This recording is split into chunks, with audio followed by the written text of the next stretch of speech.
Hi friends, welcome to my channel. 47,500 PU 48,400 call ఉంది కదండి. So market కన్సల్టేషన్లో అవుతుంది. Maybe ఇక్కడిక్కడే తిరుగుతుంది. మేబీ మిడిల్ క్యాండిల్స్ పడ్డా కూడా ఏంటి అంటే అవి ఆల్మోస్ట్ మళ్ళీ దోజ క్యాండిల్స్కే వస్తాయి.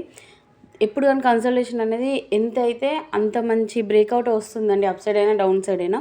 సో ఇలాంటి టైంలో ఏంటి అంటే మన ఇన్వెస్ట్మెంట్ని సేవ్ చేసుకోవాలి. ఇవి ఇప్పుడు మనం సేవ్ చేసుకున్న తర్వాత మనం ప్రాఫిట్ గెయిన్ చేయగలుగుతామండి. లేదు అంటే ఇప్పుడు అగ్రెసివ్గా వెళ్తే ఏంటంటే మనం లాస్ అవ్వాల్సి వస్తుంది. లాస్ అనేది మన ఇన్వెస్ట్మెంట్ లాస్. ఇది ఒక్కటి ఎప్పుడు కానీ గుర్తుపెట్టుకోండి. ప్రాఫిట్ తీయకుండా పర్లేదు కానీ ఇన్వెస్ట్మెంట్ మాత్రం ఎప్పుడు లాస్ అవ్వద్దు.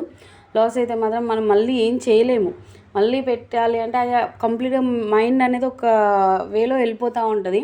కరెక్ట్గా కంటెంట్ అనేది తెలుసుకోలేము. అండ్ నాకు తెలిసిన నా క్యాండిల్స్ని ఎలా అబ్జర్వ్ చేస్తున్నాను, నేను ఎలా చూస్తున్నాను అనేది నేను చెప్తున్నాను.